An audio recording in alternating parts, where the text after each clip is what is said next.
কে আপনাকে ভালোবাসলো বা না বাসলো কোনো দরকার নেই। একাকিত্ব জীবনই সবচেয়ে বেশি ভালো। কেননা এই জীবনে কাউকে কৈফিয়ত দিতে হয় না। যদি দুজন হয়ে যান তাহলে দুইজন দুজনের কৈফিয়ত নিতেই জীবন শেষ হয়ে যাবে।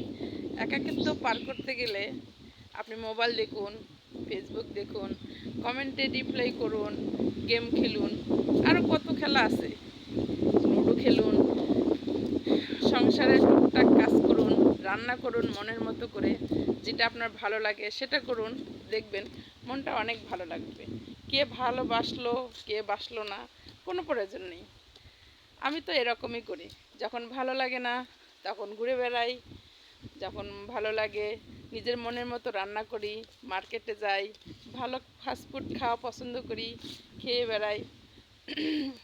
একাত্ম সবচেয়ে বেশি ভালো, কাউকে দরকার নেই। এ জীবনে চলতে গেলে একাই ভালো, দুজন নাই, দুইজন হলেই কৈফিয়ত দিতে হয়। এত কৈফিয়ত কে দিবে? কোনো প্রয়োজন নেই। একাকিত্ব জীবন পার করতে হলে সবসময় মোবাইল দেখুন, গল্প পড়ুন, বই পড়ুন, দেখবেন অনেকটাই ভালো লাগবে।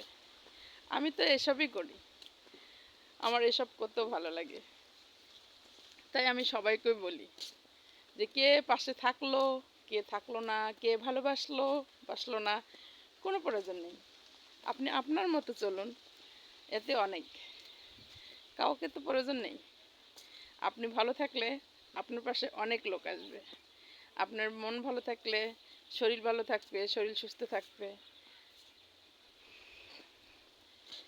নিজেকে ফিট রাখতে গেলে নিজের প্রতি কেয়ার নিতে হবে। অন্যের জন্য কেঁদে কী হবে? কখনো সে চোখের পানি মুছতেও আসবে না। আজকাল দুনিয়াতে স্বার্থপর ছাড়া লোক পাওয়া যায় না। অতএব স্বার্থপর থাকার চেয়ে নিজে একা থাকা অনেকটাই বেটার, নাকি বলেন? আমি তো সেটাই মনে করি। জীবনে একা থাকাটাই মনে হয় সবচেয়ে বেশি ভালো। কেন যে জড়িয়ে গেলাম, না জড়ানোই ভালো ছিল। ঘুরতে এসে কিছু ভিডিও করলাম, দেখি কেমন হয়। একাকিত্ব জীবন অনেক ভালো, আমি তো মনে করি।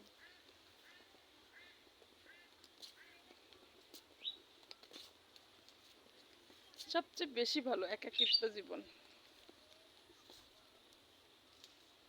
অনেক সুন্দর জায়গাটা, নীরব পরিবেশ, মাশাআল্লাহ।